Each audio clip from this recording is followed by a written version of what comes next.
শুধু কথা বলা হয়নি বলে কত সম্পর্ক ভেঙে গেছে।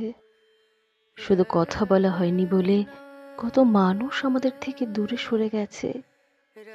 এই কথাটা আসলেই সত্যি। সম্পর্কে যখন যোগাযোগ কমে আসে, যখন কথা বলা বন্ধ হয়ে যায়, তখন আর সেই সম্পর্কটা টিকিয়ে রাখা যায় না। আমাদের চারপাশে এমন অনেক সম্পর্ক আছে, যদি শেষবারের মতো আরেকবার কথা বলা হতো, তাহলে হয়তো আজও সম্পর্কটা টিকে থাকতো। যদি মন খুলে মানুষটাকে মনের সব কথাগুলো বলা যেত, তাহলে হয়তো কাউকে কারো কাছ থেকে দূরে যেতে হতো না। সম্পর্কে যখনই কথা বলা কমে আসে, তখনই আমরা একে অপরের কাছ থেকে দূরে যেতে থাকি।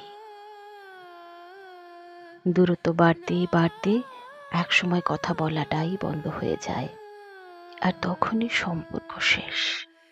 এইভাবেই এই এক শহরে অসংখ্য সম্পর্কের সমাপ্তি ঘটে, শুধু কথা বলা হয় না বলে। যে কোনো সম্পর্কে কথোপকথনটা খুব জরুরি। জরুরি মানুষটার কথাগুলো জানার, জরুরি মানুষটাকে নিজের কথাগুলো বলার। মানুষ সবচেয়ে বেশি কষ্ট পায় প্রিয় মানুষটার কথা বলার আগ্রহ কমে যাওয়ায়, আর একসময় সম্পর্কটাই নষ্ট হয়ে যায়। দূরত্বে নয়, গুরুত্বে বাঁচুক আমাদের সম্পর্কগুলো, কথায় বাঁচুক আমাদের ভালোবাসাগুলো।